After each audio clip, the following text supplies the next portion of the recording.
মেঘেদের দিকে এগিয়ে দিই টুথব্রাশ, সন্তানের ভবিষ্যতের জন্য ভারতীয় জীবন বীমা নিগম। মায়ের জন্য এই প্রথম সাদা তাল, এই প্রথম বাবাকে ছাড়াই বেড়াতে এসেছে বিজয়া। প্রণাম। খেতে পাইনি দিনের পর দিন, ছুটির চারটে জোরে ছুটে চায়ের দোকান। আমার মাই শিয়ালদা সরস্বতী পেসের উল্টো দিকে আমার মায়ের চায়ের দোকান ছিল। তখন মায়ের বয়স ছিল 85 বছর, আমি ইয়াং। কিভাবে আমার মা ওই শিয়ালদার ফুটপাতের মা আমার প্রেমিক হয়ে গেল আমি জানি না। আমার জন্য রান্না করে রাখতো, আমি মশার কামড় খেতাম, আমার জন্য পাখার হাওয়া দিত। তুই কি খেয়ে এসছিস, তুই আমার জন্য, তুই এখানে খা। ওই মা জন্যে করতে হবে। একদিন এই কবজিটা কেন রেখেছিলাম, একদিন এসেছিলাম মায়ের দোকানটা খোলেনি। আমি যত জোরে ছুটি, তার চেয়ে জোরে চায়ের দোকান, মায়ের দোকানটা খোলেনি। মাকে খুঁজে পাচ্ছে না, দোকান বন্ধ, সব কিছু বন্ধ। কী ব্যাপার হলো, মায়ের খুব শরীর খারাপ, মার দোকানটাই খুলেনি। ওই শিয়ালদার উল্টো দিকে 5-6 নম্বর প্ল্যাটফর্মে মা শুয়ে ঘুমোচ্ছিল। এখনই এটা মাথায় এলো, কবি আর থাকে না কবিতায়, প্রতিবাদের ভাষা কোথায় হারিয়ে যায়। দিল্লিতে যে আন্দোলন হলো সেখানেও দেখলাম যে প্রতিটি ছোট ছোট ছেলে মেয়েরা তারা কিন্তু কথা বলতে গেলেই আগে বলছে যে আমি এই দুটো লাইন লিখে এনেছি, আগে শোনাই। মানে কবিতার প্রতি আমার কিন্তু মনে হচ্ছে তরুণদের একটা অন্য রকম, হ্যাঁ,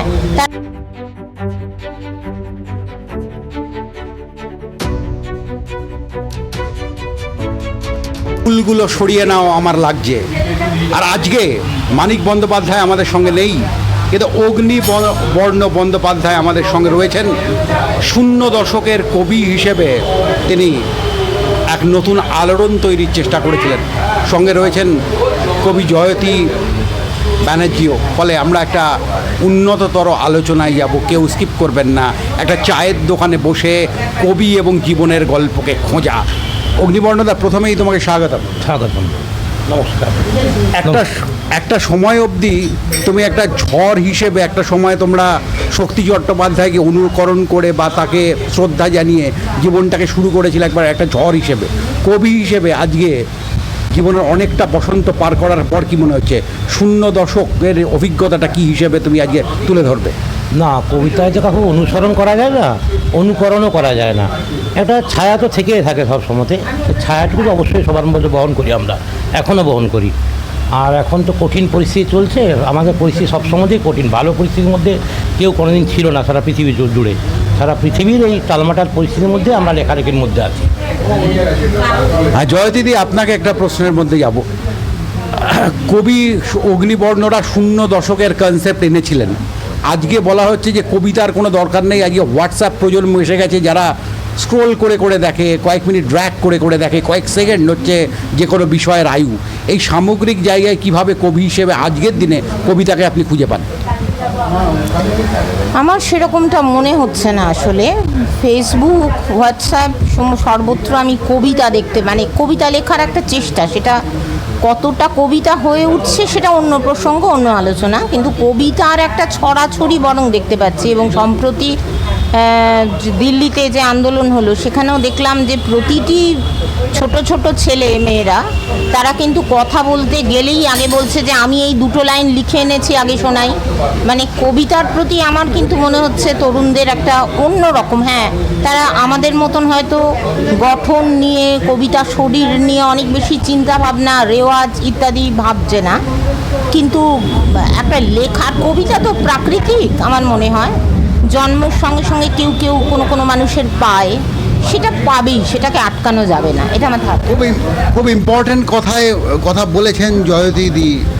সেই জায়গা থেকে আমরা যে কথাটা এবার অগ্নিদার কাছ থেকে জিজ্ঞেস করবো। অগ্নিদা, 00 দশক নামটার মধ্যে একটা অদ্ভুত রোম্যান্টিসিজম আছে। এই 00 দশক কনসেপ্টটা নিয়ে কিছু বলো, কিভাবে তোমার মাথায় এসেছিল 00 দশক, এবং তোমার দুটো কবিতার লাইন শুনবো। শুরু করেছে 90 দশকে, তো আমরা অনেকটা এগিয়ে রেখেছিলাম। শুরু করেছি 90-এ, তারপরে 0 দশক শুরু হলো, তারপর 26। তাহলে আমরা 10 বছর আগের ভাবনাটা ভেবেছিলাম। পত্রিকাটা শুরু করেছে 90-এ, পত্রিকার নাম হচ্ছে শূন্য দশক, মানে আগামী প্রজন্মের কথাটা বলে রেখেছিলাম। বুঝাতে পারলাম? কবিতার তো দশক বিভাজিতভাবে কবিতা কিছু হয় না, তবু আমরা বাংলা সাহিত্য ভাগ করার জন্যে, পড়ার জন্যে আমরা 50, 60, 40, 30 এরকম করে করে করে করে আমরা ভেবেছিলাম, কারণ আমরা আরও 10 বছর আগের কথা ভেবেছিলাম। এখন তো 2026 সাল চলেছে, আর তখন এটা পাগলামো থেকেই বিষয়টা এসেছিলো, আগামী দিনের কথাটা ভেবে। তখন সবাই তরুণ ছিলাম, তো তখন আমরা 90-এর ছিলাম, সেই জায়গা থেকে আমাদের পাগলামোটা আগামী কামিং 10 বছর আগেকার কথা ভেবেছিলাম, কারণ আমরা তখন জানতাম এটা 90, পরের দশকটা হচ্ছে 0 দশক। তোমার একটা কবিতার লাইন আমরা শুনি, যে লাইনটাকে তুমি এই মুহূর্তে কলকাতা এবং তোমার পাঠকদের জন্য দিতে চাও। কোন কবিতার লাইন এই মুহূর্তে? আমি তো হঠাৎ করে বলা মুশকিল। আমাকে জয়ত্রী দেবী কথা বলুক, আমি 2 মিনিট টাইম দেন, বলে দিন। জয়দিদা, আপনার একটা কবিতার লাইন বলুন, যেখানে আপনি এই মুহূর্তের যে আপনি একটু আগের যে সংকটটার কথা বলছিলেন, দিল্লিতে আন্দোলন, গোটা ভারতবর্ষ জুড়ে একটা অন্য ধরনের চৈতন্য এই মুহূর্তের সংকটকে রিপ্রেজেন্ট করে। আমি আরেকটু শুনতে চাইব প্রশ্নটা, যে এই মুহূর্তের সংকটের কথা না এই মুহূর্তের দিল্লিতে যে আন্দোলন, সেটা তো সংকটের বিরুদ্ধে দাঁড়িয়ে। এই সংকট থেকে মুক্তির কথা অনেকেই ভাবছে বলে মনে হচ্ছে, সেটা তো ভালো, পজিটিভ। সেই সংকট এবং সংকট থেকে মুক্তি, এই দুটোই তো একসঙ্গে কবির জীবনে চলে। সেই জায়গা থেকে আপনার একটা লাইন যদি আপনি এই সময়কে বর্ণনা করার মতো। হ্যাঁ, লাইন তো ওইভাবে মনে থাকে না আমাকে, তাহলে আমি দেখে বলতে পারি। মানে এই মুহূর্তের এই সময়ের থেকে যদি বলতে হয়, তাহলে সেটা একটু দেখে বলতে হয়। বলি তাহলে। হ্যাঁ, নিরপেক্ষ জামা পরে ঘরের বাইরে বেরোলে ডান কিংবা বাঁ থেকে ছুটে আসে তীক্ষ্ণ তীর, জামা জানে রক্তের স্বাদ। নিরপেক্ষ জামা পরে ঘরের বাইরে বেরোলে সম্মুখে অন্ধকার।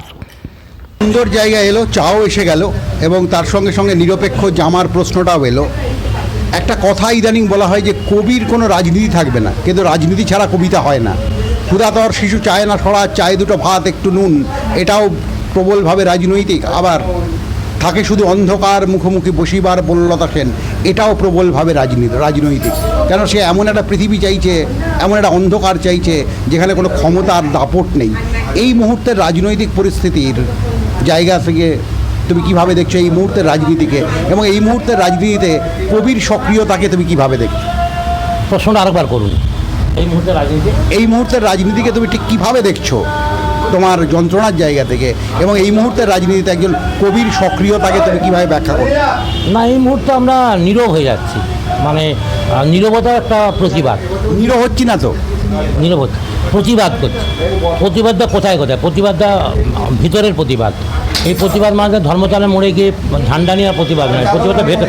কবির প্রতিবাদ তো নানা রকম, কবির প্রতিবাদ যেরকমভাবে হয় না, কবির প্রতিবাদে নকশাল মুভমেন্টও কবিরা প্রতিবাদ করেছে, আজকেও করছে, আগামী দিনেও করবে। লেখকদের প্রতিবাদ তো তার লেখার মধ্যে, তার লেখনীর মধ্যে। এখন মানুষ ভয়ে আছে না কি আছে না সনাতনী আছে, এইসব ব্যাপার আমি কিচ্ছু জানি না। আমরা নীরব হয়ে আছে, নীরবের প্রতিবাদ, নীরবতার প্রতিবাদ করছি। আমরা আরও টাইম নিচ্ছি প্রতিবাদ করার।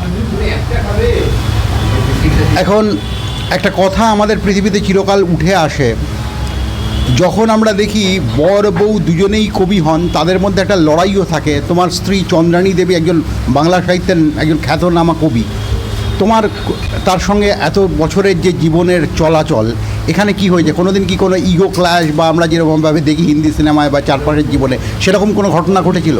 না না, বাংলা সাহিত্যে কবি দম্পতি অনেকেই আছে, জীবনের দ্বন্দ্ব থাকে, দুজনের দুটো আলাদা সাবজেক্ট।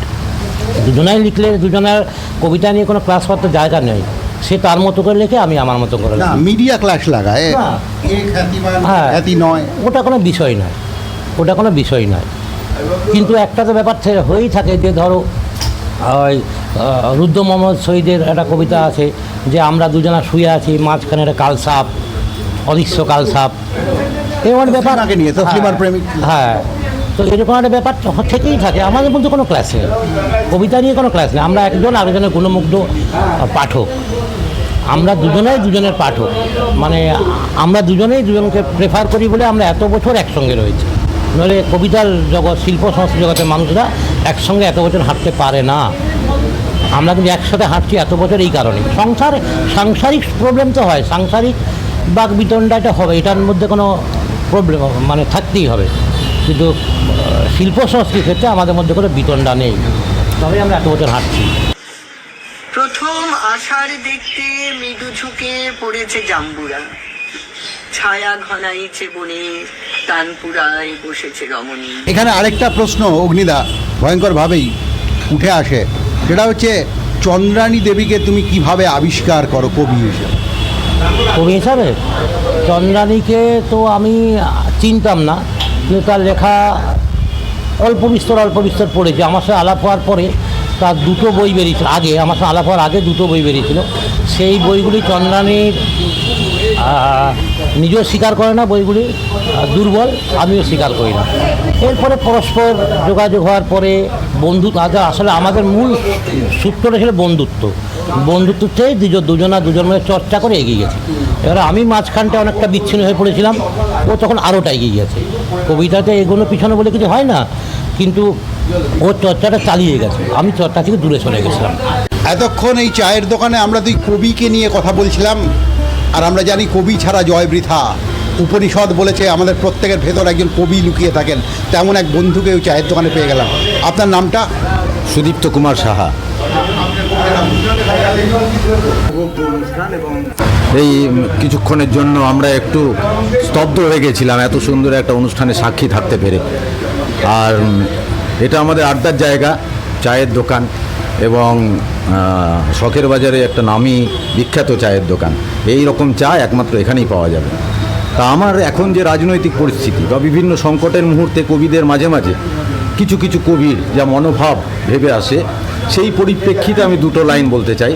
এখনই এটা মাথায় এলো, কবি আর থাকে না কবিতায়, প্রতিবাদের ভাষা কোথায় হারিয়ে যায়। অসাধারণ, সুবহানাল্লাহ। আপনার জন্য আমার একটা লাইন মনে এলো, কেননা আমিও আপনার মতো কবিতা বানানোর চেষ্টা করি। আমাদের সব প্রতিবাদ শেষ হয়ে গেলেও দুটো অক্ষর পড়ে থাকবে সেই শ্মশান ঘাটে, যেখান থেকে নতুনকে আবার খুঁজে পাবে পৃথিবী।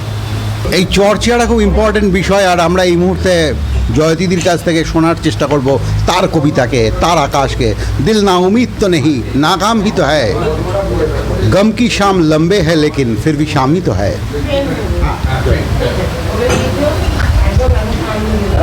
রাজনৈতিক কবিতা, তাই তো জানতে চাইছেন? একেবারেই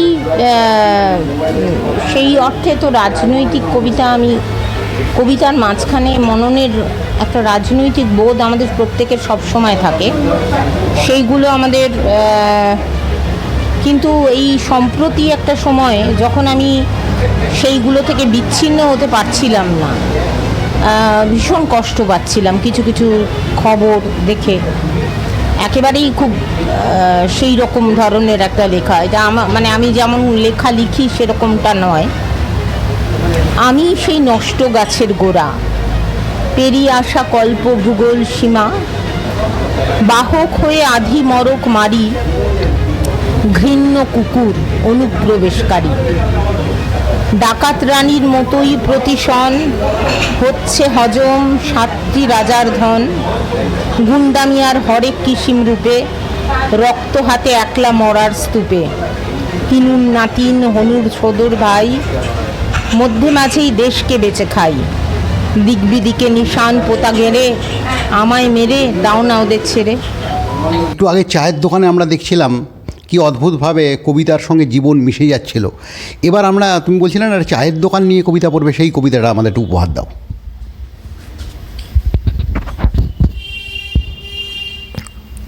আমাকে 2 মিনিট টাইম দাও, কবিতাটা বের করি, 2 লাইন বের করি, তারপর বলছি। উন্মাদ হয়ে ঘুরি আশ্চর্য ভাতের ভেতর, উন্মাদ হয়ে ঘুরি আশ্চর্য ভাতের ভিতর।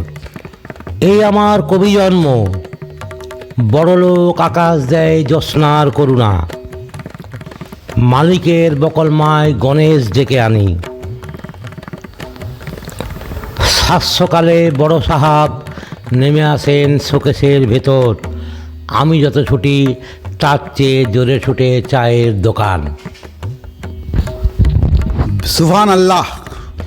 এবার আমি একটা প্রশ্ন তোমায় করব, এই যে তুমি যত ছোট তার থেকেও জোরে ছোটে চায়ের দোকান, এটা কি তোমার সেই ছোটোবেলার স্মৃতি যাওয়া?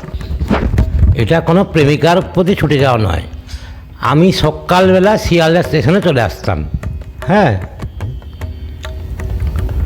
সকালবেলা শিয়ালদা স্টেশনে চলে আসতাম। আমার তখন তো 10 টাকা কিলো চাল ছিল।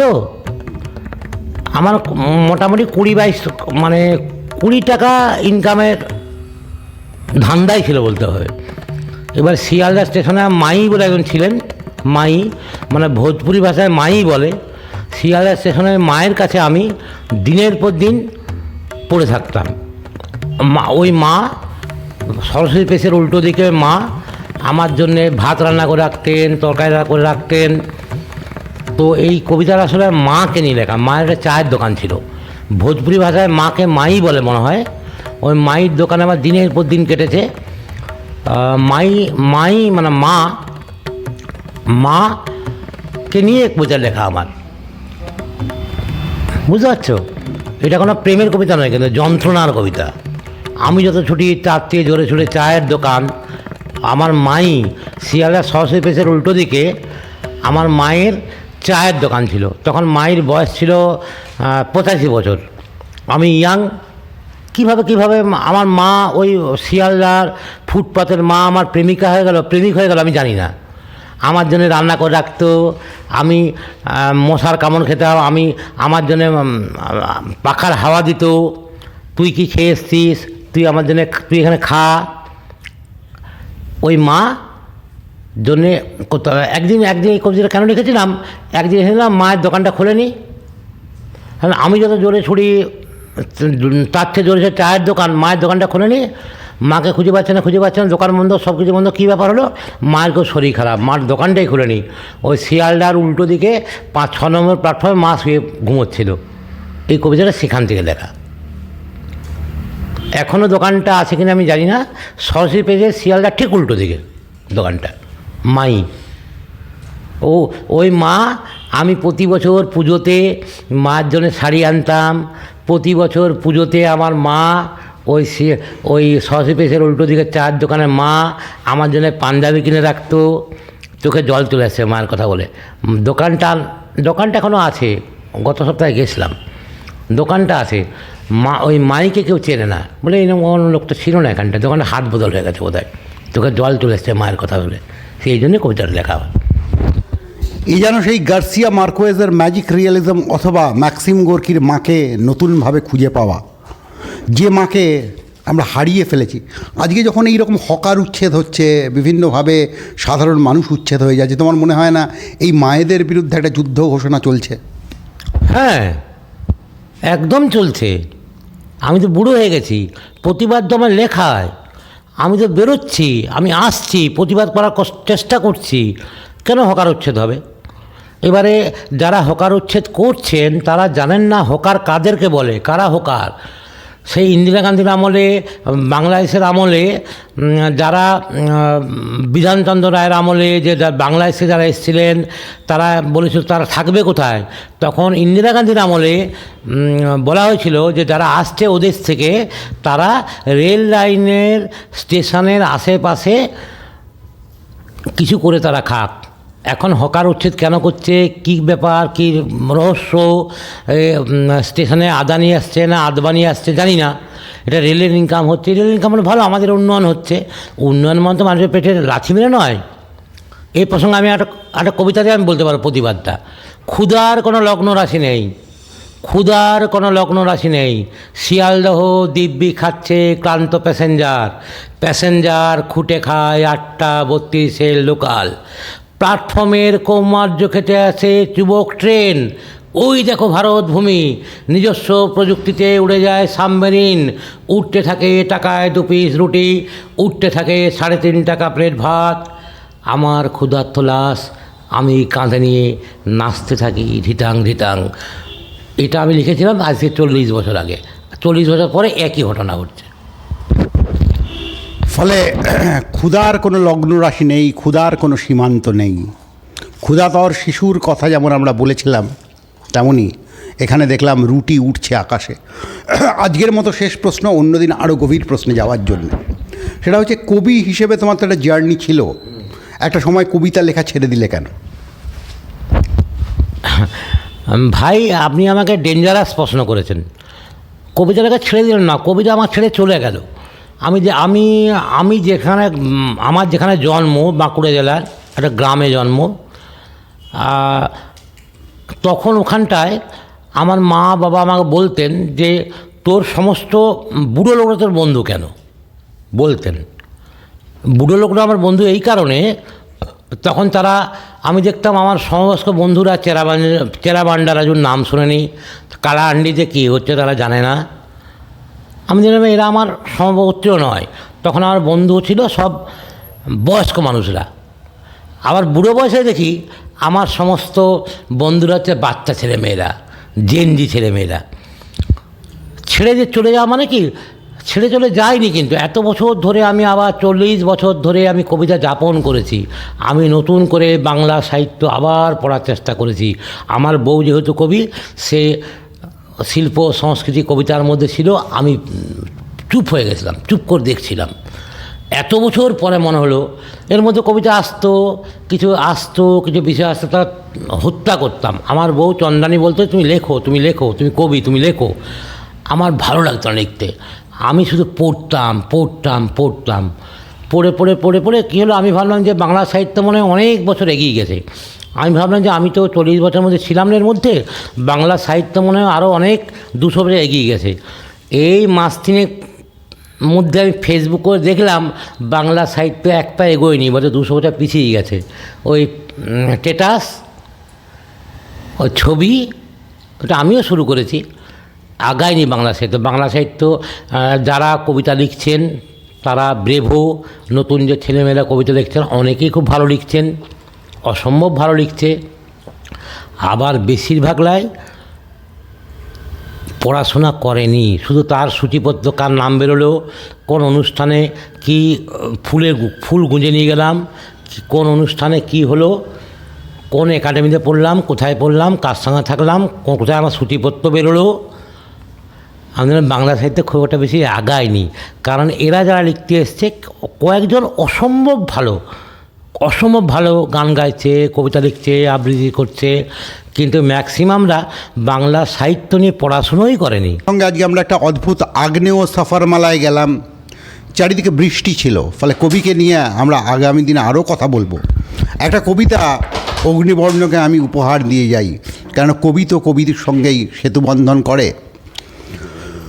ক্ষুধার সেই শেষ জন্মলগ্নে আমি দেখেছিলাম অক্ষরেরা পুড়ছে, কোথাও কি কোনো আগুন জ্বলেছিল, অগ্নিবর্ণ কি হারিয়ে গেছিল আগুনের ধারাপাতের মাঝখানে। দুটো সিংহ, দুটো শেয়াল আর দুটো মৃত্যু, কটা মৃত্যুর পর আমি বুঝতে পারবো কবি হওয়া সহজ কথা নয়।